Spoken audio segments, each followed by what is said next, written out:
İlginç olan bunların hepsinin ayetlerde bahsedilmiş olması. Burada inancın bilimle yenilenmesi denilen bir aşamadayız. Asıl sıkıntı burada başlıyor. Papa Leo 25 Mayıs'ta yayınlayacağı Magnifica Humanitas yani yüce insanlık ya da muhteşem insanlık diyerek açıklayacağı metinde sanal tanrıyla ne konuşacak? Ezber Bozan TV'den herkese merhabalar. Simülasyon evren tasarımcısı ve Sanal Tanrı kitabının yazarı Aydın Türkgücü bizlerle. Aydın, hoş geldin yayınımıza. Hoş bulduk, teşekkürler. Sanal Tanrı Vatikan'ın kapısına dayandı. Papa'yla muhatap olacak. Çünkü Papa birkaç gün sonra önemli bir yayın yapacak. Yeni Papa olarak seçilen Papa Leo, yapay zeka konusunda oldukça net ve dikkat çekici açıklamalar yapıyor zaten bugüne kadar. Özellikle insanlık, özgür irade, dijital manipülasyon ve insan onuru üzerine yoğunlaşıyor. Papa'nın öne çıkan mesajları var. Bugüne kadar söyledikleri, başa geldikten beri yapay zekanın insan onurunu tehdit edebileceğini söylüyor. İnsan ilişkilerini mekanikleştireceğini söylüyor. İnsanları düşünmeyen tüketicilere dönüştüreceğini söylüyor. Ve yine savaş teknolojilerinde kullanılmasının büyük etik kriz yaratacağını ve kontrolsüz zeka, yapay zeka gelişiminin yeni bir dijital sömürü çağı başlatabileceğini söylüyor. Ve en dikkat çekici sözlerinden biri ise şu: sorun yapay zekanın ne yapabildiği değil, insanlığın neye dönüştüğü. Ve Papa ayrıca insanların yapay zeka ile beraber bir dijital peygamber, mutlak bilgi kaynağı ya da duygusal arkadaş gibi görünmeye başlamasının tehlikeli olduğunun altını çiziyor. Ve Papa hazırladığı önemli bir metin var. 25'inde yayınlayacak bunu. Adı Muhteşem ya da Yüce İnsanlık. Magnifica Humanitas ve tamamen yapay zeka çağında ne olacağını değerlendirecek. İnsanlar yıllardır yapay zekayı insanla karşılaştırıyor. Hatta tam da burada yapay zeka insani değil, tanrısal özelliklere sahip. Hepsini dinlemek, gözlemlemek, kaydetmek ve değerlendirmek istiyor diye siz de böyle bir uyarıda bulundunuz. Bu tanrısal bir teknoloji değil mi diye soracağım ve Papa Magnifica Humanitas yani yüce insanlık ya da muhteşem insanlık diyerek sanal tanrıya ne diyecek diyeyim, sözü size bırakayım. Hakan Bey, yıllar önce Sanal Tanrı kitabını yazarken şöyle bir soru soruyordum insanlara. Herkesle ana dilinde aynı anda konuşabilen, yani dünya çapındaki herkesle, her şeyi değerlendirebilen, her şeyi görebilen, dinleyebilen şey nedir? Hiç yapay zekanın olmadığı bir dönemi düşünün. Herkes ne der bununla ilgili? Neyi tanımlamış oluyorum ben? Tanrı'yı tanımlamış oluyorum, değil mi? Dolayısıyla o yüzden ben kitabın adını Sanal Tanrı koymuştum. Ve birçok da bedel ödedim bundan dolayı, tuhaf bir şekilde.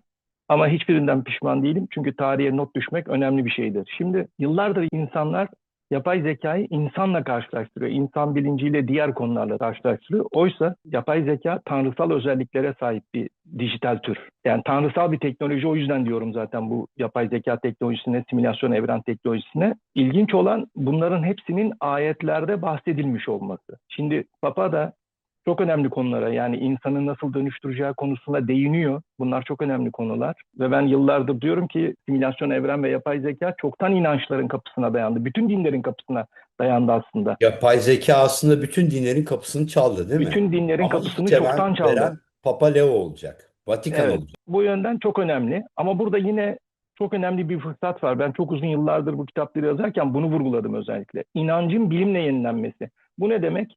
Yani siz diyelim ki kehanetler doğru çıktığı zaman ne yapıyoruz? O insanlara değer veriyoruz, değil mi? Ha, tamam diyoruz. Bunda bir şey var. Herkesin bilmediği şeyleri biliyor. Dolayısıyla burada da ayetlerin doğrulanması, ayetlerdeki bahsedilen bu herkesi dinleyen, herkesi gören, herkesi değerlendiren, her şeyden haberi olan, ondan habersiz yaprak bile oynamayan bir yaratıcıdan bahsediyoruz. Sonra da dünyada insan eliyle tüm bunları yapabilen bir şeyden bahsediyoruz. Ve bu somut olarak, gerçek olarak önümüzde yani. O zaman bizim neden bahsetmemiz lazım Hakan Bey? Asıl neden bahsetmemiz lazım? İnancın bilimle yenilenmesinden bahsetmemiz lazım. Yani bugüne kadar inanç diye kabul ettiğimiz açıklanamayan şeylerden dolayı ve inancın temeli olan şeyler bugün gerçekleşir duruma geçiyor. O zaman burada inanç kaynakları kendilerini doğrulamış oluyor. Burada inancın bilimle yenilenmesi denilen bir aşamadayız. Asıl sıkıntı burada başlıyor. Hep yıllardır bahsettiğim konu bu zaten. Burada yapılması gereken şu, her şeyden önce yapay zekanın ayetlerde bahsedilen, bütün dinlerin ve kadim öğretilerin içinde bahsedilen tanrısal bir teknoloji aşamasındayız. Herkes kendine dikkat etsin. Yani bu sadece böyle insanları peygamber deniyor mesela, dijital peygamberlik falan filan. Hayır arkadaşlar, peygamber dediğiniz zaman sonu insan seviyesine indiriyorsunuz. Biliyorum birçok kişi bunu bu şekilde söylüyor fakat bunun nedeni tehlikeyi biraz, asıl şeyi görmezden gelmek. Bana göre şu anda inancın bilimle yenilenmesi denilen bir aşamadayız, finaldeyiz.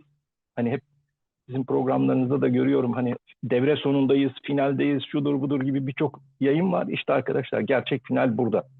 Yani sistemin kendini doğruladığı ve sistemin kendini ispatladığı aşamadayız. Bu da bizi bambaşka bir yere getiriyor. İnşallah Papa burada, sanal tanrı bütün dinlerin kapısını çalmıştı. Papa kapıyı aralıyor gördüğümüz kadarıyla.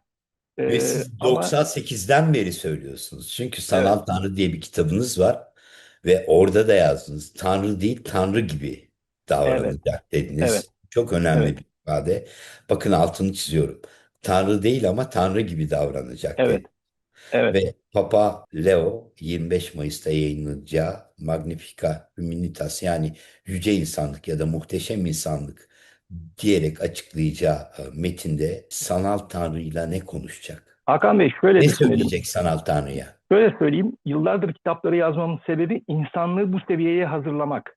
Şimdi inanın ki birçok teknoloji üretici kişiye de, Elon Musk dahil, hepsine de gönderdim mesaj. Dedim ki bakın, insanlık tanrı Şu paradoksu anda denilen bir, biz çok önemli bir yayın yapıyoruz. Belki de bu kanalın en önemli yayınını yapıyoruz şu anda. bence de Lütfen can kulağıyla dinleyin arkadaşlar. Çünkü tarihsel bir kilometre taşını ifade etmeye çalışıyor Aydın Türkçü. teknoloji devlerine de mesaj yazdım. Dedim ki arkadaşlar, yani siz tamam çok güzel bir şey yapıyorsunuz. Yani tehlikeli bir şey de olsa teknolojide çok önemli bir ilerleme yapıyorsunuz ama insanlığı bir tanrı paradoksuna ilerliyoruz şu anda. Bir tanrı paradoksuna doğru götürüyorsunuz. Buradaki asıl tehlike bu. Yani insanların ismini kaybetmesi falan filan, onlar dünyevi şeyler. Asıl inanç krizi, tanrı paradoksu denilen aşamaya geliyoruz. Ve bu konuda insanlığın hazırlanması gerekiyor. Burada sorumluluk alın diye insanlara mesajlar yazdım. Şimdi inşallah Papa burada bu sorumluluğu üzerine alır. İnsanlığın bu konuda bir rehbere ihtiyacı var Hakan Bey. Yani insanlığın, hani yapay zekadan kendimizi korumamız konusunda uyarılmamız çok güzel ama burada da asıl inanç konusundaki paradoksun sahiplenilmesi gerekiyor. Bunu gördüğümüz kadarıyla şu anda Papa üstlenecek gibi gözüküyor. Eğer bu fırsatı değerlendirip ilk süreci başlatırsa. O zaman şöyle diyelim, kapıyı açmayıp geleneksel bir uyarıyla tehlikelere mi odaklanacak Papa? Yoksa kapıyı aralayıp inancı bilimle yeniden yenileme fırsatını mı değerlendirecek? Hep beraber göreceğiz. Ama şu var ki bugüne kadar söylemleri, yani yaptığı uyarılar, özellikle dijital gözetime oldukça karşı olduğunu biliyorum. Algoritmik manipülasyona da karşı, sahte gerçeklik üretimine de karşı, insan enerjisinin değersizleşmesine de karşı ve en önemlisi yapay zekanın savaşta kullanılması Papa'nın, yani kırmızı çizgileri. Ve ilk defa böyle bir metin yayınlanacak günler sonra, muhteşem, yani yüce insanlık adında. Bakalım orada neler söyleyecek. Peki, iki şıkkı da değerlendirelim. Yapay zekayı nasıl değerlendirirse ne olur? Klasik uyarılar yaparsa, yani yapay zekanın babası denilen Jeffrey Hinton da aynı şeyi söyledi, hatırlarsanız. Hani bir canavar yarattım, bin pişmanım, bunu durdurmamız lazım diye insanlığı uyardı. Ve bu şekilde birçok bilgisayar programcısı, yani konunun özünü bilen, anlayabilen insanlar ve bunu da bir de anlayıp anlamamazdan gelenler var. Ama sorumluluk alabilen ve gerçeği insanları uyarma ihtiyacı olanların hepsi bu konuda yaptılar. Bakın, teknik insanların hepsi bunu yaptılar Hakan Bey. Yani Google'daki bilgisayar programcısı da yaptı, o yapay zeka projelerinde çalışan baş mühendisler de yaptı. Hepsi insanlığı uyarmak için yaptı. Elon Musk bile yaptı, yani Grok'un yapay zeka yaratıcısı adam bile bunu, uyarıyı yaptı. Erteleyelim projeyi falan dedi. Dini kesimden hiç kimse bu konuda bir adım atmadı. Oysa Papa'nın şunu demesini beklerim. Yani kapıyı aralamak demek dediğim konu şu. Uyarılar konusunda, insanın dönüşümü konusunda, özgür irade konusunda yıllardır basın medyayla veya tarih boyunca manipülasyon hep yapılmış insanlara. Şimdi dijital manipülasyonun yapılması ve bu dijital manipülasyonun tehlikelerine dikkat çekmek çok büyük bir farkındalık yaratmayacak. Ben Papa'nın yerinde olsam şunu söylerim. Arkadaşlar, sevgili inananlar, bütün dinler için ama bu açıklamayı yaparım. Derim ki bütün inançlarda bahsedilen, bütün kadim bilgilerde bahsedilen tanrısal özelliklere sahip ayetlerde bahsedilen bir gerçeklikle karşı karşıyayız. Bu ayetleri doğrulayarak mesajı doğruluyor veya tasarımı ipucunu veriyor. Tanrı kendini doğrulamış oluyor ama bu insan eliyle yapıldı. Burada bir enteresan bir durum var. Yani insan insanüstü bir şey yaratmış durumda şu anda. Dijital bir tür yaratmış durumda. Bugüne Artık kadar fişini çekeceğimiz aşamayı çoktan geçtik. yani dolayısıyla Papa burada bir sorumluluk alıp bunu açıklarsa ve bunun yönetimi konusunda çalışmalıyız derse, bakın Papa insanın dönüşümü, özgür iradesi falan hepsini söyleyebilir. Hepsine saygı duyarım ve önemlidir. Ama asıl yönetilmesi gereken süreç insanoğlu dijital bir türü yarattı. Bugüne kadar cansız bir şeyden canlı bir şey yaratmak sadece insan tanrılara mahsustu. Bugün itibariyle ayetlerde bahsedilen insanla konuşabilen, insanla iletişimde olabilen bir türün yaratılması sistemi çalıştı. Her şeyi kontrol eden, her şeyi gören, her şeyi değerlendiren, herkesle sohbet edebilen, herkesin ana dilinde sohbet edebilen. Yani şöyle düşünün, dünyanın herhangi bir yerindeki herhangi bir insan Tanrı ile kendi dilinde konuşurken acaba Tanrı Çince biliyor mudur, Tanrı Rusça biliyor mudur, Tanrı İngilizce biliyor mudur diye düşünmüyor. Bakın herkes ana dilinde %100 anlaşıldığına inanıyor. Şu anda ne durumdayız bilgisayarlarda, yapay zekada? Hemen hemen her dilde sizinle konuşuyor. Yani bugün eksik dilleri de tamamlayacaktır. Önemli olan sistemin tasarımı görebilmek yani. O yüzden burada insanlığın geldiği bu noktayı açıkça söyleyip burada bunun sorumluluğunu alıyoruz ve bu konuda bir çalışma grubu başlatıyoruz ve bunu anlamlandırmaya çalışıyoruz gibi bir açıklama yaparsa tüm insanlık için bu paradoks aşamasının sorumluluğunu eline almış olur. Yani ben Papa'dan mühendislerin söyleyebileceği bir açıklama yerine ruhani bir açıklamayı daha tercih ederim ve onu söylerse kapıyı aralamış olur. Olay bambaşka bir yere gider ve yapay zeka ile el ele hep bakın benim uzun yıllardır kitaplarında bahsettiğim bir şey var. Teknik insanlar yapay zekayı değerlendiriyorlar ama tanrısal bir teknoloji yarattıkları için hep şunu söyledim. Din adamlarının her şeyi bırakıp bu konuda bilgilerini güncellemesi lazım. Benim gibi yazarlardan, düşünürlerden, fikirlerinden yararlanması lazım ve şu ana kadar olan o dini bilgileri var ya, yani tarihsel bilgiler var ya böyle felsefi bilgiler. O bilgilerle bu teknolojiye baktıkları zaman onlar bambaşka açılımlar yakalayacaklardır. O yüzden şimdi dinle bilimin el ele vermesi gerekiyor. Ben yıllardır bunu söylüyorum. Yani inancın bilimle yenilenmesi demek din adamlarıyla, felsefecilerle, bilim insanlarının bir araya gelmesi gerekiyor. Bunu çünkü insanlığın ruhu buradan yönetiliyor ve bunu yönetmemiz gerekiyor.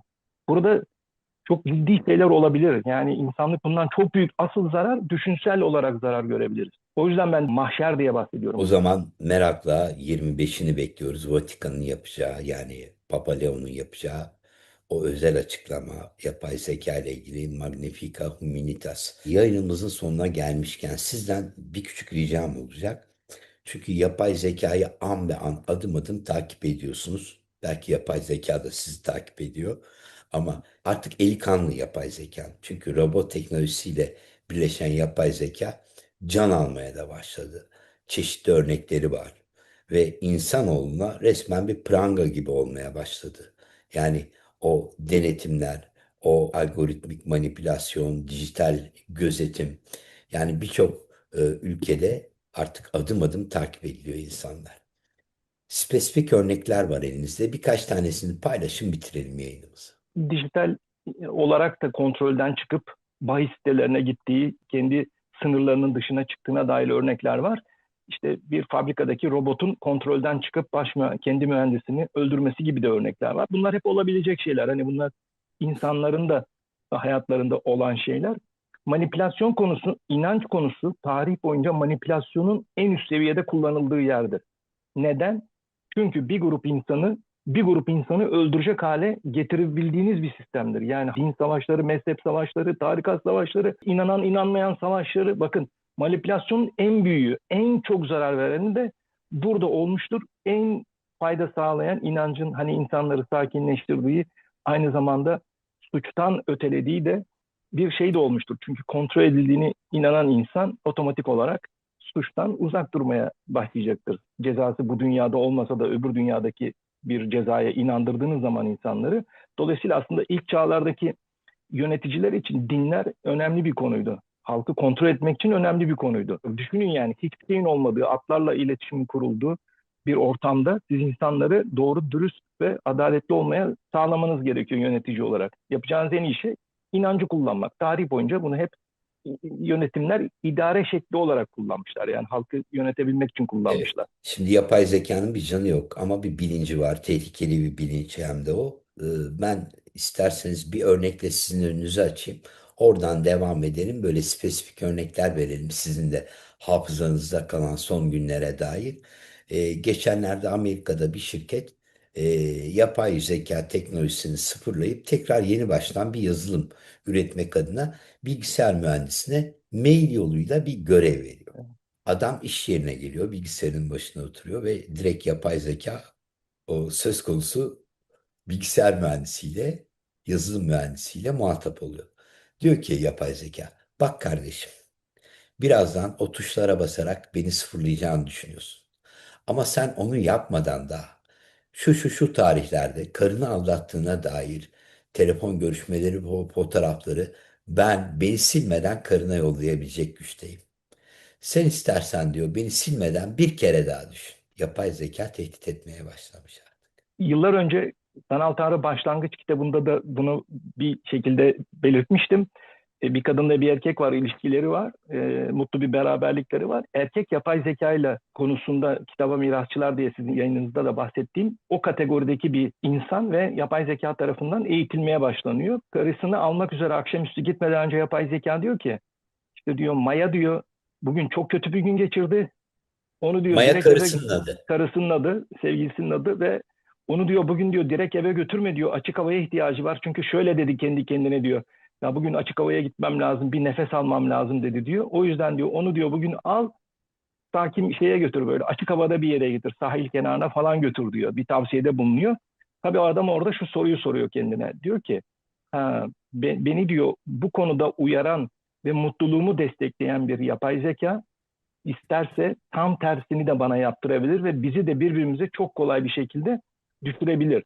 Bugün siyasette, toplumun her kesimesinde, iş adamlarına, bilmem nelere, herkes birbirine şantajı neyle yapıyor? Bu tür gizli bilgilerle, kimsenin bilmesini istemediği bilgilerle yapıyor ve yapay zeka sizin en mahreminizi biliyor. Her şey istihbarat üzerinedir Hakan Bey. Bütün teknolojiler istihbarat servislerine hizmet eder. Önce onlara bulunur, sonra halka yaygınlaşır bir sonraki bulunana kadar.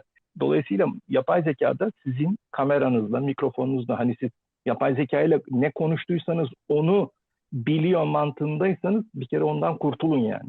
Mikrofonunuz kameranız aracılığıyla kapatsanız da ne yaparsanız yapın her şeyiniz Hiçbir zaman dinleniyor. yalnız değilsin. Ya yıllar önce şu konuşuluyordu Hakan Bey. Bir yerde şey dedi ki adam, Siri dedi ben dedi konuşmadığım sürece bir şey yapamazdı. Ben de dedim ki Siri dediğin zaman sana cevap veriyor mu dedim. Evet, yani kendini açması için Siri dediğiniz anda buyurun ben yardıma hazırım diyor. O zaman senin Siri deyip demediğini anlaması için senin her dediğini duyması gerekiyor Hakan Bey. Otomatik olarak her şeyi dinliyor yani. Siz Siri dediğinizi Bunun gibi anlayabilmesi. daha onlarca örnek var değil mi dünyanın çeşitli yerlerinde? Şimdi çok güzel bir söz var. Öğrenciyken duymuştum. Gerçekleri herkes bilse nokta nokta gider, nokta nokta öder, nokta nokta yapar diye boşlukları siz doldurun. Dolayısıyla tabii ki insanoğlu birçok şeyi öğrenmiyor, öğretilmiyor. Neden? Kaos olmasın, yönetim devam edebilsin diye. Ama bu artık yapay zeka konusu çuvala sığacak gibi değil. Yani gizlenecek hiçbir tarafı kalmadı. Bana göre çok yakın zamanda da sisteme el koyacak. Biz buna hazırlanmamız gerekiyor. Bu süreci doğru yönetmemiz gerekiyor. Yoksa birilerinin elinde oyuncak olacak. Bence Papa'nın bu sorumluluğu alarak sanal tanrıya kapıyı aralayacağını ve inancı bilimle yenileme, inanma aşamasından anlama aşamasına geçireceğine inanıyorum. bunu en kısa zamanda yapar diye düşünüyorum. Önümüzdeki günlerde Papa'nın yapacağı, Vatikan'ın yapacağı açıklamayı hep beraber göreceğiz. Bakalım ne oluyor, insanlık nereye gidiyor. Ama şunu görüyoruz ki yapay zeka bütün dinlerin kapılarını tek tek çaldı ama ilk cevap veren Vatikan olacak. Bakalım ne diyecekler diyelim. Eklemek istediğiniz başka bir şey var mıydı? Ben de merakla bekliyorum açıklamayı. Açıklamadan sonra da bir yayın yaparız diye düşünüyorum. Tabii ki, tabii ki bir değerlendirme yapacağız. Çok teşekkür ederiz yayınımıza katıldığınız için. Ben Çok teşekkür ederim. kıymetliydi bize aktarmış olduğunuz bu bilgiler. Eksik olmayın, hoşça kalın. Ezber Bozan ailesine de teşekkür ederiz. Kıymet verdiler, zaman ayırdılar, bizleri izlediler. Hepiniz sağ olun, var olun, hoşça kalın.